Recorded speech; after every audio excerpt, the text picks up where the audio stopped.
الحمد للہ رب العالمین والعاقبۃ للمتقین اما بعد فاعوذ باللہ من الشیطان الرجیم بسم اللہ الرحمن الرحیم قال اللہ تعالی الا بذکر اللہ تطمئن القلوب، یاد رکھو کو دلوں کو اطمینان صرف اللہ کے ذکر سے آتا ہے۔ قال النبی صلی اللہ علیہ وسلم ان اللہ لا ينظر الى صورکم واموالکم ولکن ينظر الى قلوبکم واعمالکم۔ وقال النبی صلی اللہ علیہ وسلم نیت المؤمن خیر من عملہ،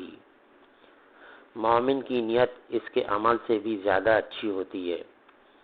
رب اشرح لی صدری ویسر لی امری واحلل عقدۃ من لسانی یفقہوا قولی۔ میرے محترم بزرگوں، دوستوں اور مسلمان بھائیوں، السلام علیکم ورحمۃ اللہ وبرکاتہ۔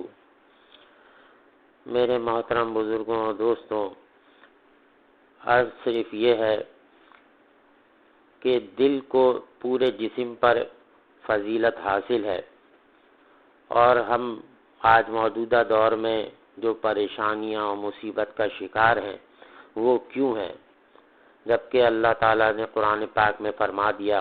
کہ الا بذکر اللہ تطمئن القلوب، کہ یاد رکھو کہ دلوں کو اطمینان صرف اللہ کا ذکر کرنے سے آتا ہے۔ ہم پریشان اور مصیبتوں میں مبتلا اس لیے ہیں، جس شخص سے بھی بات کرو تو کہتا ہے میں بہت ٹینشن میں ہوں، بہت پریشان ہوں، مصیبتیں بہت ہیں، پریشانیاں بہت ہیں۔ تو انسان کو اپنا محاسبہ کر کے سوچنا چاہیے کہ یہ مصیبتیں، پریشانیاں کیوں ہیں، اس کی وجہ کیا ہے۔ اس کی وجہ یہ ہے کہ جب ہمارے دلوں میں اطمینان نہیں ہوگا اور ہم گناہ نہیں چھوڑیں گے تو پھر اس کے اثرات جو ہیں وہ ہمارے جسم پہ، ہمارے دماغ پر بھی پڑیں گے۔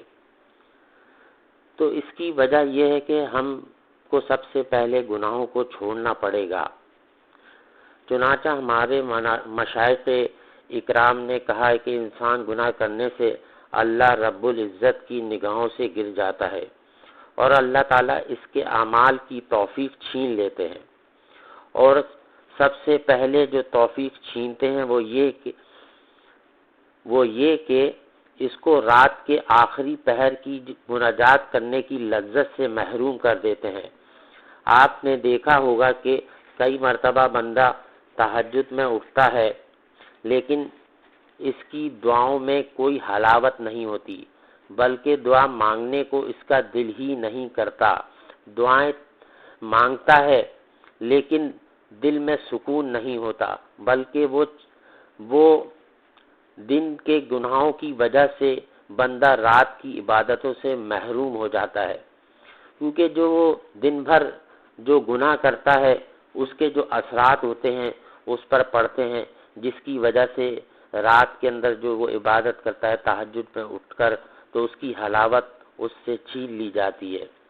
ایک شخص حضرت حسن بصری رحمۃ اللہ علیہ کے پاس آیا اور عرض کیا حضرت مجھے تہجد کی توفیق نہیں ہوتی۔ فرمایا اے دوست تو اپنے دن کے اعمال درست کر لے، اللہ تجھے رات کے اعمال کی توفیق عطا فرما دیں گے۔ تو چنانچہ میرے مسلمان بھائیوں، عرض کرنے کا مقصد یہ ہے کہ اللہ تعالیٰ نے یعنی بتا دیا کہ تمہارے دلوں کو اطمینان جو ہے وہ صرف میرے ذکر سے آئے گا۔ اب ذکر جو ہے وہ اس کا تعلق جو ہے وہ ہے دل سے۔ تو دل انسان کے جسم میں وہ فضیلت رکھتا ہے کہ اگر ہم اپنے دل کو درست کر لیں گے، دل کو سنوار لیں گے، دل کی مثال بالکل ایسی ہے جیسے ہم کسی شو روم سے ایک نئی گاڑی نکالیں جس کا انجن بھی بالکل لیٹسٹ ہو، جس کے 4 ویل بھی زبردست ہوں، جس کے گلاسز بھی زبردست ہوں، لیکن اس کا اسٹیئرنگ جو ہے وہ بالکل خراب ہو۔ تو آپ خود بتائیے کہ کیا ایسی گاڑی جب آپ روڈ کے اوپر نکالیں گے اور اس کو چلائیں گے تو وہ صحیح چلے گی، یا آپ اس کے ذریعے ایکسیڈنٹ کر دیں گے؟ یقیناً آپ اس کے ذریعے ایکسیڈنٹ کر دیں گے، خود اپنے آپ کو بھی تکلیف میں ڈالیں گے، اور آپ کی گاڑی سے جو ایکسیڈنٹ ہوگا اس کی وجہ سے کسی دوسرے کو بھی تکلیف پہنچے گی۔ تو میرے محترم بزرگوں اور دوستوں، اس کا مطلب یہ ہے کہ سب سے پہلے انسان کو اپنے دل کو سنوارنے کی کوشش کرنا چاہیے، اور دل کو سنوارنے کے لیے سب سے اہم چیز جو ہے وہ یہ ہے کہ انسان گناہوں کو اپنی زندگی سے بالکل ترک کرنے کی کوشش کرے۔ تو اللہ تعالیٰ نے بھی قرآن پاک میں یہی بات فرمائی ہے کہ تم جو نا کوشش کرو گناہوں کو چھوڑنے کی۔ جب تم کوشش کرو گے، والذین جاہدوا فینا لنہدیہم سبلنا وان اللہ لمع المحسنین، جو لوگ ہماری راہ میں کوشش کرتے ہیں ہم انہیں ضرور ہدایت دیتے ہیں، اللہ تعالیٰ نیک کاروں کے ساتھ ہے۔ تو میرے محترم مسلمان بھائیوں اور بہنوں، ہمیں سب سے پہلے گناہوں کو چھوڑنے کی کوشش کرنی پڑے گی پوری طریقے سے، کہ ہم سچے دل کے ساتھ اللہ تعالیٰ سے توبہ کریں اور گناہوں کو چھوڑنے کی پوری کوشش کریں۔ جب ہم گناہوں کو چھوڑنے کی پوری کوشش کریں گے تو انشاءاللہ پھر ہمارے دل کے معاملات بہتر ہونا شروع ہو جائیں گے اور ہمیں اطمینان قلب بھی حاصل ہوگا۔ یقین کر لیجئے کہ انسان دنیا میں لوگوں کے آگے کتنا ہی جھکتا رہے، کتنا ہی جھکے، لیکن اس کو دل کو اطمینان نہیں آئے گا۔ لیکن قسم ہے اس ذات کی، آپ سچے دل کے ساتھ اللہ پاک کے سامنے ایک مرتبہ سجدہ کر کے دیکھیے، آپ کے دل کو خود محسوس ہو جائے گا کہ اس سجدہ کرنے کی برکت سے آپ کے دل کو کتنا اطمینان حاصل ہوا۔ میرے محترم بزرگوں اور دوستوں، اصل میں سب سے اہم چیز جو ہے وہ ضرورت جو ہے وہ ہمیں اپنے دلوں کو صاف کرنے کی ضرورت ہے اور گناہوں کو ترک کرنے کی ضرورت ہے۔ اس لیے حضور اکرم صلی اللہ علیہ وسلم نے فرمایا کہ انما الاعمال بالنیات، عملوں کا دار و مدار جو ہے وہ نیت پر ہے۔ اور ایک دوسری جگہ پر ہمارے آقا حضور اکرم صلی اللہ علیہ وسلم نے فرمایا کہ نیت المومن خیرم من عملہ، مومن کی نیت اس کے عمل سے بھی زیادہ اچھی ہوتی ہے۔ اکثر لوگوں کو یہ بات سمجھنے میں ذرا مشکل پیش آتی ہے، مگر حقیقت یہی ہے کہ نیت عمل سے زیادہ بہتر ہوتی ہے۔ ہمارے علماء اکرام نے اس کی کئی وجوہات لکھی ہیں۔ سب سے پہلی بات تو یہ ہے کہ نیت کرنے سے مومن کو اجر ملتا ہے اور اس کی نیکی لکھی جاتی ہے، بھلے بعد میں اس کے عمل میں ریا نکلے یا کسی وجہ سے اس کا عمل قبول نہ ہو، لیکن نیت کرنے سے اسی وقت اس کے نامۂ اعمال میں نیکی لکھ دی جاتی ہے۔ دوسری وجہ یہ ہے کہ نیت کے اندر دوام ہوتا ہے اور عمل کے اندر دوام نہیں ہوتا۔ کوئی بھی عمل کرے وہ محدود ہوگا، لیکن نیت کی کوئی حد نہیں ہوتی۔ مثال کے طور پر ایک آدمی یہ نیت کر سکتا ہے کہ جب تک میری زندگی ہے میں تہجد کی نماز پڑھوں گا۔ اگر اس کی زندگی 100 سال ہو تو یہ نیت 100 سال تک کی ہوگی، اور اگر اس کی زندگی اس سے بھی زیادہ ہو تو اس میں نیت بھی زیادہ مدت تک کی محیط ہو جائے گی۔ اس دوام کی وجہ سے نیت عمل سے افضل ہو جاتی ہے۔ یہاں ایک نقطہ سمجھنے کی ضرورت ہے کہ انسان جو بھی اعمال کرتا ہے وہ محدود ہوتے ہیں، لیکن اس کے بدلے میں جو جنت ملے گی اس میں وہ ہمیشہ رہے گا۔ اسی طرح انسان جتنے بھی گناہ کرتا ہے وہ محدود ہوتے ہیں، لیکن جہنم کا عذاب ہمیشہ ملتا رہے گا۔ یعنی کافر نے کفر تو کیا محدود عمر کے لیے، مثال کے طور پر کسی نے کفر کیا 50 سال، لیکن اس کو ہمیشہ کا عذاب ملے گا، یا کسی نے کفر کیا 70 سال 80 سال 90 سال، لیکن اس کو جو عذاب ملے گا ہمیشہ کے لیے ملے گا۔ علماء نے اس کی یہی وجہ بتائی ہے کہ اگر مومن محدود عمل کرتا ہے مگر اس کی نیت یہ ہوتی ہے کہ جب تک میری زندگی ہے میں اپنے پروردگار کی فرما برداری کروں گا، اس لیے وہ ہمیشہ کے لیے جنت میں رہے گا۔ اور کافر کی نیت یہ ہوتی ہے کہ میں نے اللہ کو نہیں ماننا یا پھر اس کے ساتھ کسی کو شریک بنا دیا، اس نیت کی وجہ سے اس کو ہمیشہ کے لیے جہنم کا عذاب دیا جائے گا۔ اس کی تیسری وجہ یہ ہے کہ نیت جو ہے وہ قلب کا عمل ہے۔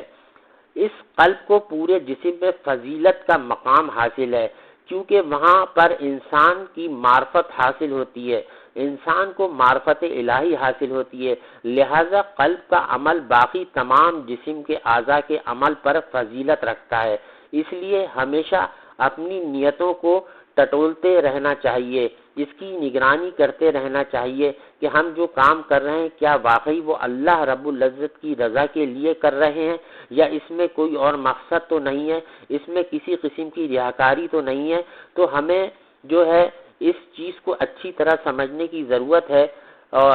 کہ ہم اپنے دل کی اصلاح کرنے کے لیے سب سے پہلے تو توبہ کی جو تجویز ہے اس پر عمل کریں اور پھر اپنی نیت میں اخلاص پیدا کریں۔ چنانچہ ایک روایت میں آیا ہے کہ قیامت کے دن ایک بندہ پیش کیا جائے گا، اس کے نامۂ اعمال میں حج کا، عمرے کا اور نامعلوم کتنی شب داریوں کا ثواب لکھا ہوگا۔ وہ بڑا حیران ہوگا اور رب کریم سے عرض کرے گا کہ اے اللہ، میں نے تو حج کیا ہی نہیں، عمرہ بھی نہیں کیا، یا اتنی عبادت ہی نہیں کی، یا میری عمر تو کم تھی اور حجوں کی تعداد اس سے بھی زیادہ ہے۔ اس کے جواب میں اللہ تعالیٰ اس بندے سے فرمائیں گے کہ تم نے عمل تھوڑا ہی کیا تھا، لیکن تمہارے دل کے اندر ہر سال اللہ کے در پر حاضری دینے کی نیت ہوتی تھی، ہر رات میں تہجد پڑھنے کی نیت ہوتی تھی۔ وہ جو تم کہتے تھے کہ اگر میرے بس میں ہوتا تو میں حج کرتا، جو تم کہتے تھے کہ اگر میرے بس میں ہوتا تو میں تہجد میں اٹھ کے تہجد کی نماز پڑھتا، اگر میری حالات موافق ہوتے تو میں حج اور عمرے کو جاتا، لیکن کیونکہ میرے پہ اور دوسری قسم کی ذمہ داریاں ہیں، اس وجہ سے میں یہ معاملات نہیں کر پاتا ہوں۔ وہ جو تمہارے دل سے ایک آرزو اور تمنا اٹھتی تھی، اس تمنا کے اخلاص کو دیکھتے ہوئے ہم اس عمل کا ثواب تمہارے نامۂ اعمال میں لکھ دیا کرتے تھے۔ تو میرے محترم بزرگوں اور دوستوں، دیکھیے کہ نیت کتنی بہترین چیز ہے اور اللہ تعالیٰ کی طرف سے ہمارے لیے ایک کتنی بڑی نعمت ہے کہ ہم عمل کریں یا نہیں کریں وہ تو ایک علیحدہ مسئلہ ہے، لیکن اگر ہم سچے دل کے ساتھ نیت کر لیں، اگر ہمارے پاس ابھی اسباب بھی نہیں ہیں لیکن ہم سچے دل کے ساتھ یہ نیت کر لیں، یا اللہ جب تک میں زندہ رہوں گا ساری زندگی اخلاص کے ساتھ تہجد کی نماز پڑھوں گا، ساری زندگی تیری عبادت کرتا رہوں گا، اور تیری توفیق سے اے اللہ میں نیت کرتا ہوں سچے دل کے ساتھ جب تک میں زندہ رہوں گا ہر سال میں حج کروں گا۔ تو میرے محترم مسلمان بھائیوں اور بہنوں، اصل مقصد یہ کہ ہماری نیت کے اندر اخلاص ہونا ضروری ہے۔ اخلاص کے ساتھ ہم جو بھی کام کریں گے انشاءاللہ وہ اللہ تعالیٰ کی بارگاہ کے اندر ضرور قبول ہوگا۔ تو ہمیں سب سے پہلے تو اپنی دلوں کی اصلاح کرنی ہے، اور نیت کا تعلق جو ہے وہ دل کے ساتھ ہے۔ جب ہمارے دلوں سے یعنی ماسوا کی محبت نکل جائے گی اور ہمارے دل جو ہیں وہ کیا کہتے ہیں بالکل پاک و صاف ہو جائیں گے، جب ہم اس پر کوشش کریں گے، اس کو سنوارنے کی کوشش کریں گے، اللہ کو یاد کریں گے، وَاذْكُرُوا اللَّهَ كَثِيرًا لَعَلَّكُمْ تُفْلِحُونَ، اللہ کا ذکر کثرت سے کیا کرو تاکہ تمہیں بھلائی نصیب ہو۔ جب اللہ تعالیٰ نے اپنے بندوں تک یہ پیغام پہنچا دیا ہے میرے محترم بزرگوں، تو پھر ہمیں تاخیر نہیں کرنی چاہیے، بلکہ جلد سے جلد سچے دل کے ساتھ توبہ کر کے اپنے اللہ پاک کو منانے کی کوشش کرنا چاہیے، اور جو رابطہ ہمارا اللہ تعالیٰ سے منقطع ہو گیا ہے اور جو ہم دنیا میں محو ہو کر اللہ تعالیٰ کو بھول بیٹھے ہیں، جلد سے جلد سچے دل سے توبہ کر کے اپنے اس رابطے کو صحیح کریں تاکہ اللہ تعالیٰ ہماری اس صحیح کو بھی قبول فرمائے اور اللہ تعالیٰ ہمیں دائمی طور پر ایمان کامل کی نعمت سے نوازے، اور ہمیں اللہ تعالیٰ اپنا شکر گزار بندہ بننے کی توفیق عطا فرمائے، اور اللہ تعالیٰ ہمارے اعمالوں میں اخلاص عطا فرمائے۔ اللہ تعالیٰ ہم سب کو ریاکاری سے محفوظ فرمائے، کیونکہ یہ ریاکاری جو ہے یہ بہت ہی برا عمل ہے۔ انسان کے اعمال کو اس طرح سے ریاکاری جو ہے وہ ضائع کرتی ہے کہ انسان کو خبر بھی نہیں ہوتی کہ وہ کر کیا رہا ہے، لاکھوں روپے بھی برباد کر رہا ہوتا ہے، لیکن کیونکہ اس کی نیت کے اندر اخلاص نہیں ہوتا، بلکہ ایک طمع ہوتی ہے کہ میرا بڑا نام ہو جائے، میں مثال کے طور پہ قربانی کے لیے 3 لاکھ کا جانور لے کر آیا، اس کی نیت اگر یہ ہوئی کہ میں 3 لاکھ کا جانور لے کر آیا ہوں قربانی کرنے کے لیے، لوگ دیکھیں اور کہیں کہ بھائی بہت اللہ والا آدمی ہے، دیکھو قربانی کے لیے کتنا پیسہ خرچ کیا، 3 لاکھ کا جانور لے کر آیا ہے، لیکن کیونکہ اس کی نیت میں ریاکاری ہے کہ لوگ اس کی واہ واہ کریں، تو تو اس واہ واہ سے بچنا ہے، ریاکاری سے ہر وقت اللہ تعالیٰ سے پناہ مانگنی ہے اور اللہ تعالیٰ سے دعا کرنی کہ اللہ تعالیٰ ہم سب کے اعمالوں میں، کل مسلمانوں کے اعمالوں میں اخلاص عطا فرمائے اور اللہ تعالیٰ ہمیں عین دین کے مطابق شریعت محمدی صلی اللہ علیہ وسلم پر پوری طرح چلنے کی صحیح معنوں میں توفیق عطا فرمائے، اور جو لغزشیں اور گناہ ہم سے ہو چکے ہیں، اللہ تعالیٰ 70 ماؤں سے زیادہ پیار کرنے والے ہیں، تو ہم اللہ تعالیٰ سے سچے دل کے ساتھ توبہ کرتے ہیں کہ یا اللہ بے شک ہم اپنی تمام خطاؤں کا، اپنی تمام لغزشوں کا اور گناہوں کا اعتراف کرتے ہیں اور تجھ سے آج ہم سچے دل کے ساتھ توبہ کرتے ہیں۔ یا اللہ تیری رحمت بہت وسیع ہے، تو اپنی اس وسیع رحمت کے صدقے میں ہمارے کل مسلمانوں کے گناہوں کو معاف فرما دے۔ یا اللہ تیرا تو سب کچھ ہے، تیرے ہی لیے سب کچھ ہے یا اللہ، لیکن ہمارا تو صرف تو ہے، تو وحدہ لا شریک ہے، تو واحد ہے۔ یا اللہ ہم تیرے در کو چھوڑ کر کہاں جائیں، تیرے سوا تو کوئی معبود ہے ہی نہیں اور ہم کسی اور کے در پر جانا ہی نہیں چاہتے، تو یا اللہ